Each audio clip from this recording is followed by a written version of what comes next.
Assalamualaikum warahmatullahi wabarakatuh. Perkenalkan, kami dari kelompok 16 dari mata kuliah Pengantar Sistem Informasi I1 akan mempresentasikan hasil penemuan kami dari makalah Impact of E-commerce on Business Performance. Nah, di sini kami dari kelompok 16 pernah menggunakan saya sendiri, yaitu Fauzan Ika Rasendria, dengan NIM 187241050 dan rekan saya. Dan saya Valentino Kevin Iverson dengan NIM 1872414041. Nah, sebelum kita memulai presentasi, ada baiknya kita mengetahui apa isi dari presentasi kami. Dan berikut isi dari PowerPoint yang akan kami tampilkan. Nah, lalu kita mulai dengan latar belakang. Dalam beberapa dekade berakhir, dunia bisnis telah mengalami perubahan besar yang ditandai oleh meningkatnya kompleksitas dan kecepatan perubahan lingkungan eksternal. Untuk bertahan dan tumbuh, perusahaan harus terus berinovasi dan beradaptasi terhadap teknologi baru. E-commerce atau perdagangan elektronik menjadi salah satu solusi utama dalam menghadapi tantangan ini.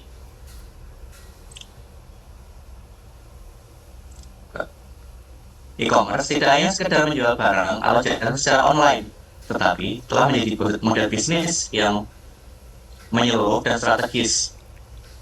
Melalui pemanfaatan internet, perusahaan dapat memasarkan produk ke seluruh dunia, berinteraksi dengan pelanggan secara langsung, dan mengelola operasional tanpa batas waktu atau lokasi.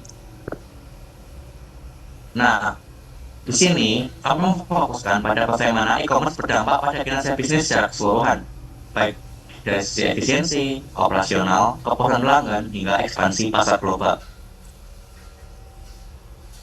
Nah, tujuan dari penelitian ini untuk mengkaji secara mendalam bagaimana e-commerce mempengaruhi kinerja di organisasi. Fokus utamanya adalah untuk menjawab pertanyaan, apa sih dampak e-commerce terhadap performa bisnis? Nah, di sini kami berusaha memahami sejauh mana perusahaan dapat mengoptimalkan peluang e-commerce untuk meningkatkan efektivitas dan efisiensi kerja. Lalu, apa saja manfaat dan tantangan yang muncul saat e-commerce diterapkan? Kemudian, bagaimana e-commerce berkontribusi terhadap keberhasilan jangka panjang bisnis di tengah globalisasi dan digitalisasi? Nah, kemudian yang pertama-tama, saya akan menjelaskan apa itu e-commerce. E-commerce didefinisikan sebagai kegiatan jual beli barang dan jasa melalui jaringan internet. Konsep ini pertama kali muncul pada akhir 1970-an dan berkembang pesat sejak 1990-an. Seiring meluasnya penggunaan internet publik. Bentuk umum dari e-commerce mencakup yang pertama B2B, business to business, yaitu transaksi antar perusahaan. Lalu yang kedua ada B2C, yaitu business to consumer, yaitu transaksi dari perusahaan ke konsumen. Lalu yang ketiga ada C2B, yaitu consumer to business, yaitu konsumen menjual jasa atau produk ke bisnis. Sebagai contoh, yaitu freelance. Nah, dalam pelaksanaannya, e-commerce memungkinkan pelanggan untuk mencari, memilih, dan membeli produk tanpa harus mengunjungi toko fisik. Model ini mengubah cara konsumen berinteraksi dengan merek dan membuka peluang bisnis yang sebelumnya tidak tersedia dalam model konvensional. Nah, lalu strategi implementasi dari e-commerce sendiri ada 5, yaitu yang pertama, penentuan model bisnis digital yang tepat. Lalu yang kedua, identifikasi resiko dan hambatan operasional, pemilihan teknologi yang sesuai seperti platform e-commerce, metode pembayaran, dan sistem logistik. Selain itu, strategi pemasaran digital juga sangat penting. Perusahaan menggunakan SEO, iklan daring, kampanye email, dan media sosial untuk menjangkau pelanggan. Untuk mempertahankan hubungan jangka panjang, engagement atau keterlibatan pelanggan perlu dibangun melalui layanan pelanggan yang cepat dan responsif. Semua proses ini harus didukung oleh integrasi antar departemen agar operasional berjalan efisien.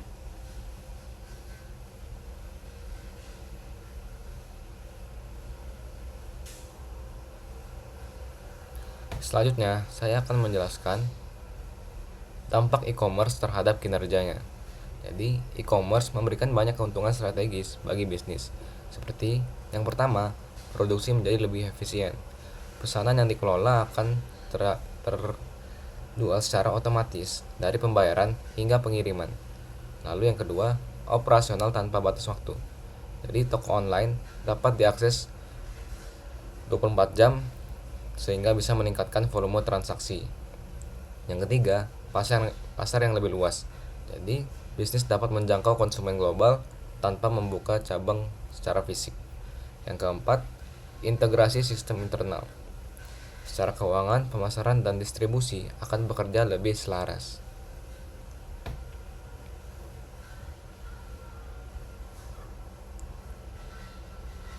Selanjutnya, saya akan menjelaskan manfaat ekonomi nyata. Jadi dari makalah ini menunjukkan data kuantitatif mengenai manfaat e-commerce yang nyata. Yang pertama, bisnis yang mengadopsi e-commerce akan mengalami peningkatan efisiensi hingga 57,8%. Lalu yang kedua, inventaris dan biaya penyimpanan turun drastis karena sistem pre-order atau dropshipping. Yang ketiga, biaya SDM dan operasional juga menurun karena tidak memerlukan toko fisik dan staf yang besar. Yang keempat, kustomisasi massal memungkinkan pelanggan untuk memilih spesifikasi produk sesuai keinginan mereka, yang akan meningkatkan kepuasan dan loyalitas. Selanjutnya, saya akan menjelaskan signifikansi strategis e-commerce. Jadi, dalam konteks bisnis modern atau e-commerce ini, e-commerce berperan sebagai bagian dari strategi inti perusahaan. Yang pertama, menghapus batas geografis. Jadi memungkinkan ekspansi global yang cepat. Yang kedua, mengurangi biaya awal. Sangat ideal untuk startup atau UMKM yang memiliki modal yang terbatas. Yang ketiga, menumbuhkan lapangan kerja. Apalagi di bidang teknologi, logistik, dan juga layanan pelanggan. Keempat, meningkatkan persaingan yang sehat yang akan berdampak pada penurunan harga dan peningkatan kualitas dari produk.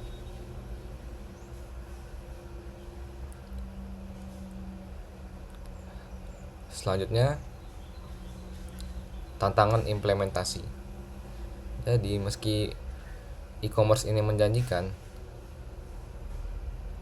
e-commerce tetap menghadapi tantangan yang besar. Yang pertama adalah performa teknologi. Situs web bisa saja down saat traffic yang tinggi karena pemakaian, sehingga menyebabkan hilangnya penjualan. Yang kedua, keamanan cyber. Risiko pencurian data pelanggan dan peretasan sistem akan semakin meningkat. Yang ketiga, kepatuhan regulasi. Perusahaan wajib memahami dan mematuhi hukum terkait privasi, perlindungan konsumen, dan hak cipta di tiap negara.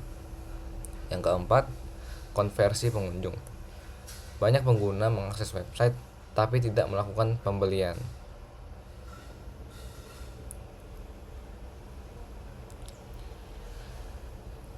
Kesimpulannya, jadi makalah ini menyimpulkan bahwa e-commerce telah secara signifikan mengubah cara bisnis beroperasi dan berkembang.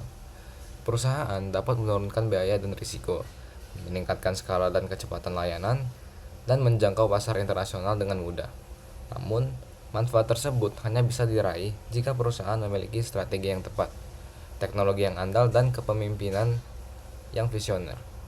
E-commerce bukan solusi instan, tetapi alat transformasi yang harus dijalankan dengan cermat.